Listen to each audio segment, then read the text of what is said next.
So we are 48 hours on from that show on Tuesday, a show I never wanted or expected to do. And the fact that I've been forced into doing two within a month, all whilst grieving over the loss of my father, is kind of staggering from a we the people's perspective. But I guess it is what it is. Is it sad? Absolutely. But we have had this nonsense too many times before to let it affect us beyond the short term. As Roger Isaacs and Ramona said in posts on the chat following it, and they're both right, this is about what we have and what we do that counts, not what we don't have. It is all about how we chart our path and not allow others to interfere, mess, or play games with our path. The TPC can be built upon with hearts and minds focused. It is our only solution to create a movement for and by the people only,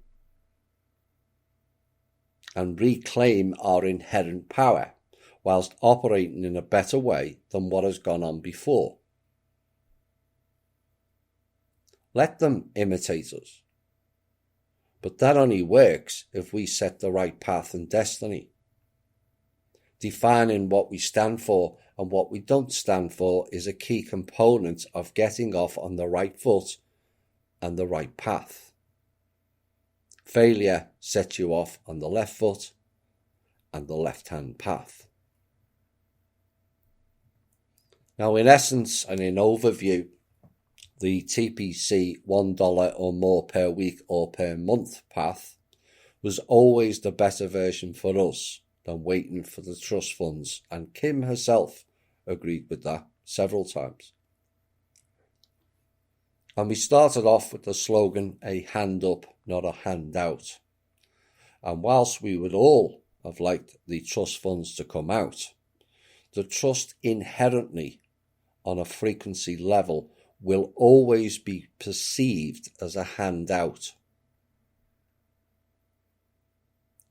The vast majority of people don't know what the trust is. Vast majority don't know who Kim is either. In fact, no one knew before THI. And most will just see it as free money on the table and harvest it. Just like the old way. It didn't work then, and it won't work now. The TPC requires your effort and energy to go into a giant clock of life force energy. Now, currently, that clock is stuck at 3 o'clock. But we can increase it by the hour by us all chipping in to whatever you can all afford. Encouraging people outside of THI to chip in is the key to building it. You know, all Americans can afford $1 or more a month, no matter who you are. And if all Americans chipped in that $1 a month, you're talking of around $300 million a month for we the people to fix poverty, poor health, malnutrition, homelessness, all by ourselves. At that point, we don't need or have to rely on government handouts of our own money. Let's not forget that. Governments don't have money, they have ours. They seem to have forgotten that fact, and sadly too many of the people do. And we can create businesses, our own jobs of choice, reduce working hours and working days, whilst increasing pay for all the lower paid people. Cooperative, not core piracy, is the way forward, not just on business, but all levels. In a thinking world, the TPC should sell itself. Well, But for some bizarre reason, people think giving $1 or more a week or month is somehow a scam. Yet these same people hand over their funds each week to the IRS, lottery and gambling cards,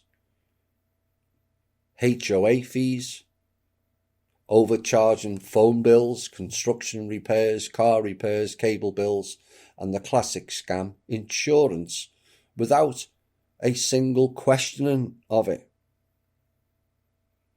The property taxes has all sorts of fees, none of which many gain from. A simple driver's license or a tag renewal brings up fees like bridge fees. I mean, Wells to Fargo. And yet $1 or more is considered a scam by some. Now, curiously or bizarrely, the ones who have stopped paying into the TPC, by a vast majority, by and large, are the ones who only put in $1 a month. Why is that? Who really cares about $1? You all have loose change sitting in jars and cans of way more than just $1. And these are the hurdles in thinking that we have to overcome. And a selling point of the TPC is the fact that the directors have not received any pay and won't do until the larger funds come in. And even then, salary set will be 3 to 10 times less than most charity-based CEOs. This week, I've been liaising with Michael and revamping our websites with Michelle and Holly. The People's Club website will be completely revamped, and also the Think Different website. Now, the People's Club site was done in a fairly quick fashion 4 years ago now, and it kind of needs refreshing.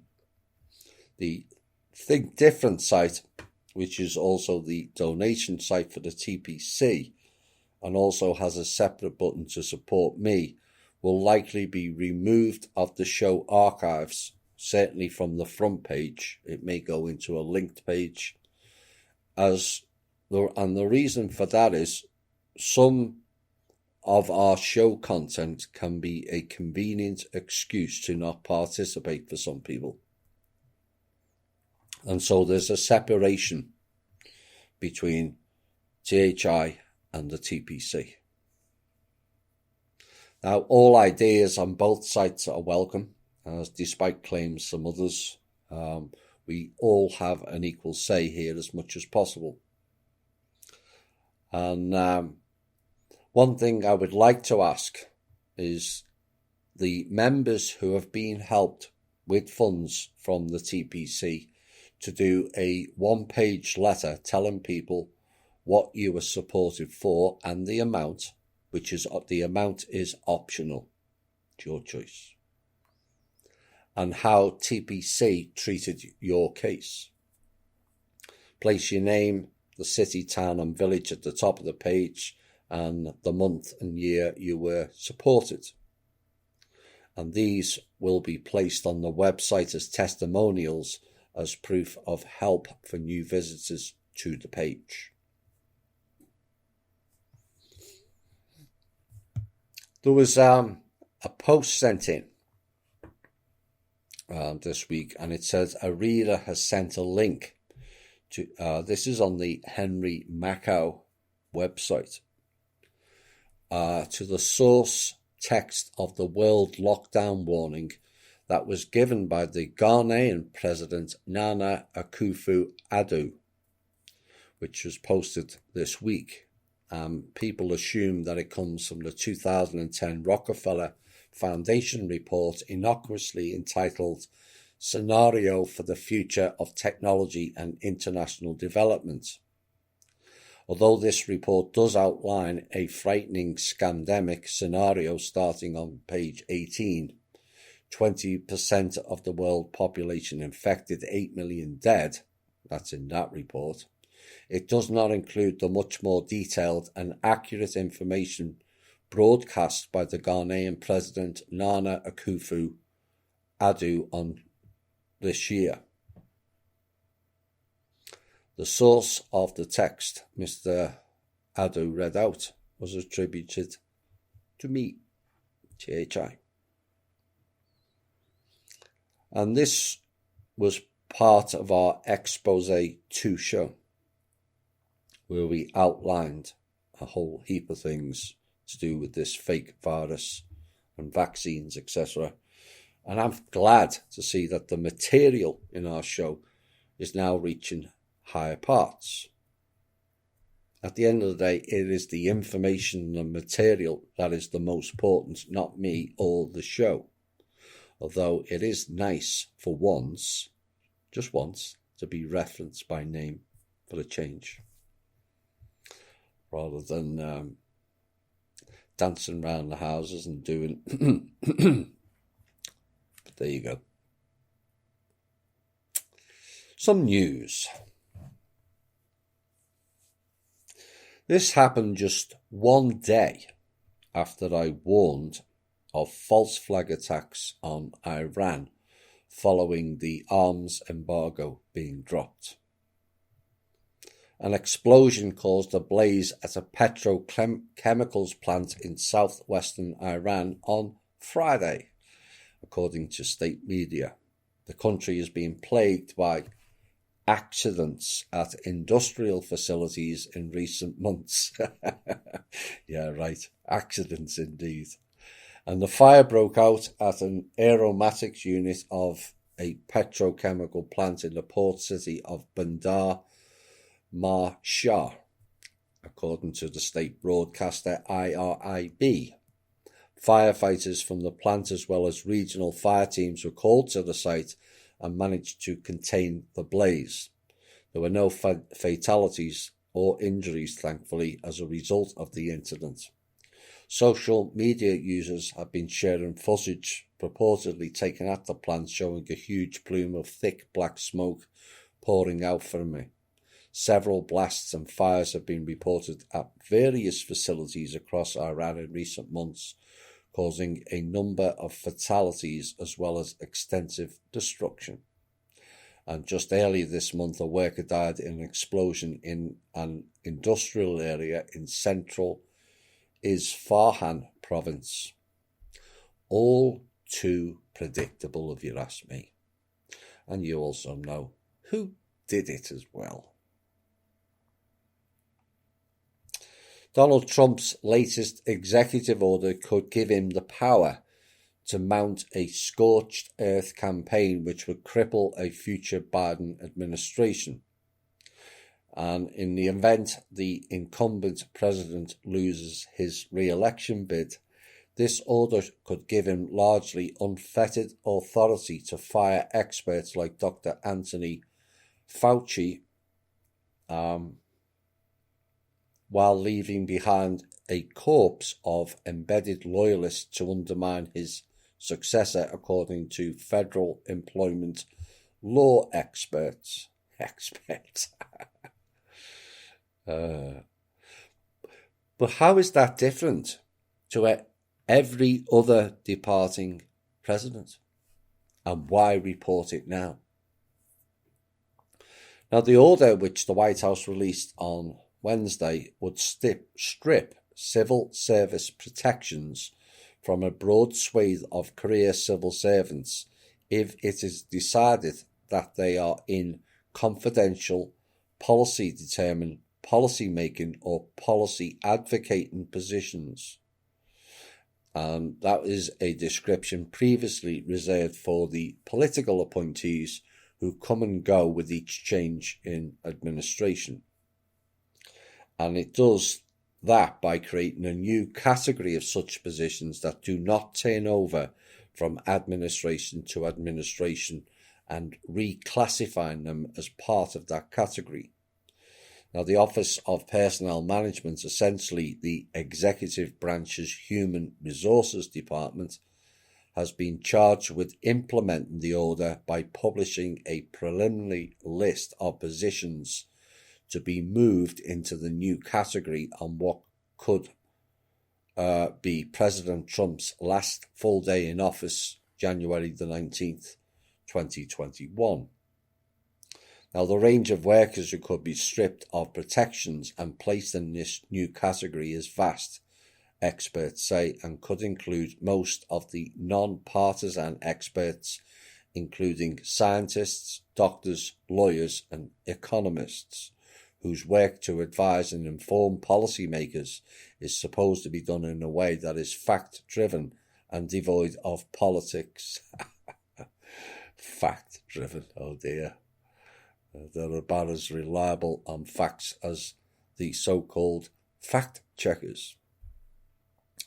Now, Trump has repeatedly clashed with career workers on a variety of settings, ranging from his desire to present the COVID-19 pandemic as largely over to his attempts to enable his allies to escape punishment for federal crimes, according to the report. But like everything else these days, it can be interpreted as something good, but also something sinister, depending on which side of the fence you're on. And time will tell if this is one thing or another. Far more interesting and far more startling and mind-boggling, in my opinion, is a bill that was passed in the DC Council on Tuesday that would allow children as young as 11 to obtain vaccinations without their parents' consent. And under the legislation, if a doctor determines that a minor is capable of informed consent, they would be able to seek government-recommended vaccinations their parents object to on religious grounds. They also could get vaccinated against the human papillomavirus, which is recommended for older children but opposed by some parents because the virus is sexually transmitted and they object to their teenagers having sex. Now, the bill, which was approved 12-1, requires that the doctor send the vaccination record in such cases to the child's school rather than the parents, and seek compensation directly from the insurance company without involving the parents.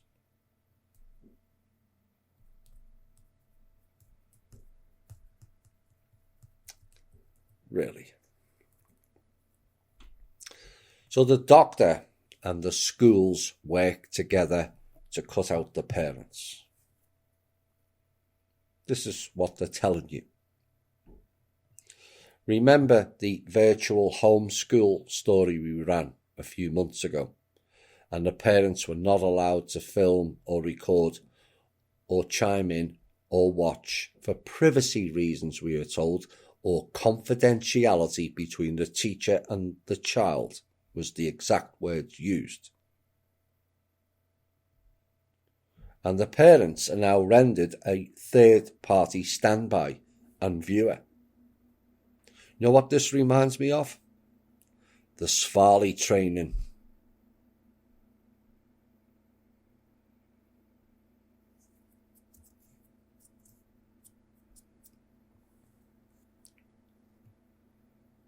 Now, they are technically allowed to do this, as we have all signed over our children as wards of state with the birth certificate scandal. But this is something that all parents should be fighting, as it's only a matter of time as to when your child or children are next. You can't keep ignoring it because it's in a different state or a different country or a different county.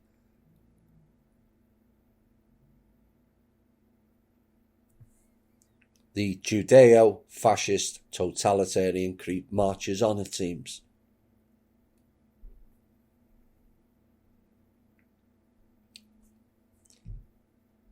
Well, it's that time of year again, and the flu shot programs are rolling out across the globe. Only one problem: people are dying. A number of South Koreans have died after getting the flu shot has now risen to 48, and some South Korean doctors and politicians have called to stop the flu shots as a result.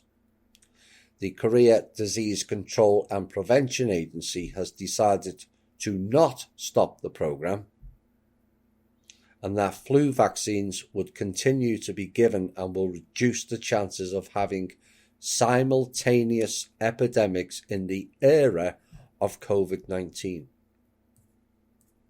We'll find out later whether they're simultaneous or not.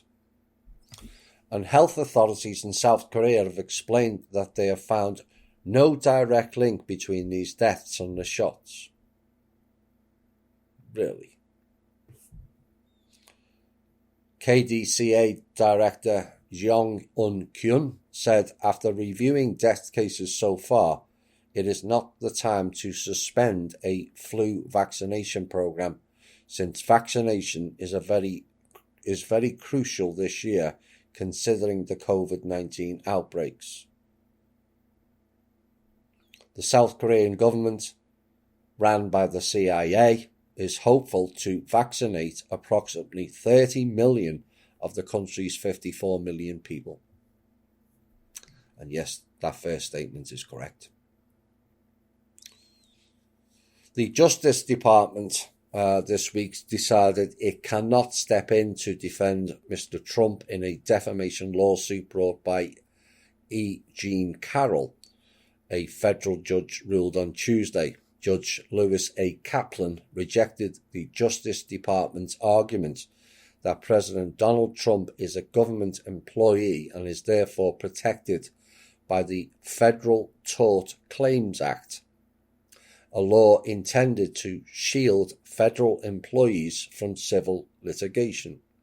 Perhaps it only applies to Langley people then. And his comments concerned an alleged sexual assault that took place several decades before he took office, and the allegations have no relationship to the official business of the United States, according to Judge Kaplan.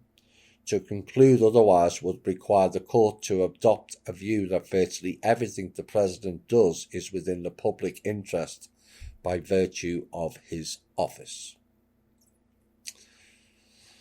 So, how, having positioned itself as one of the few businesses allowed to stay open and thrive, Amazon this week announced plans to hire 100,000 seasonal workers for the 2020 holiday season. The company announced on Tuesday. Now, the retail giant's planned hiring, though, is only half of the 200,000 seasonal employees hired for last year's holiday season. But it follows Amazon's alleged mass hiring earlier in the year as demand for online ordering has surged amid the coronavirus pandemic. All part of the overall plan is why. Stay at home, order online. Smart city, technology world. Now, Amazon hired 175,000 workers as part of a hiring campaign that began in March. Funny how they knew they would need all their employees in March, did they not? And the company also committed to hiring 100,000 people for its logistic network. But this was part of their plan all along, as only they and their billionaire club will be employers of the future unless we stop it. This is what I warned about in Clowns in Panic. Now, what I will expect further down the line is there will be an offer to the trustee to release the funds when they are ready and it's all in place. And the offer would be that we the people can have our funds now, but with them owning all of the businesses now declared by essentials and non-essentials, they will collect all the trust funds via our own purchases. This is how these people think. And one hopes the trustee sees through that plan and supports the People's Club ideology of we create our own products, our own businesses for and by the people. Otherwise, they will collect all the trust funds in a few years and here and our efforts were wasted. This is what all this grandstanding's all about. Shut everything down and they control everything. So then you have no option but to buy from them.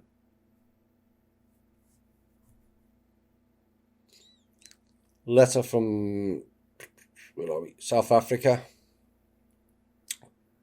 A group called Dear SA Attorneys Hurt as Spies this week sent a letter to Cooperative Governance and Traditional Affairs Minister Mr. or Mrs. Zuma. I'm not pronouncing that name. Mrs. Zuma, asking her to provide reasons of why she extended the lockdown earlier this month and to give an undertaking no further extensions will be given. She has also been asked to support her reasons with documents and also expert evidence to show why the lockdown was undertaken. Now, the Minister has been given until the 30th of October to reply, failing which Dear SA says it will approach the High Court for relief. And Dear SA has run several public participation campaigns showing an overwhelming majority are against any further lockdowns.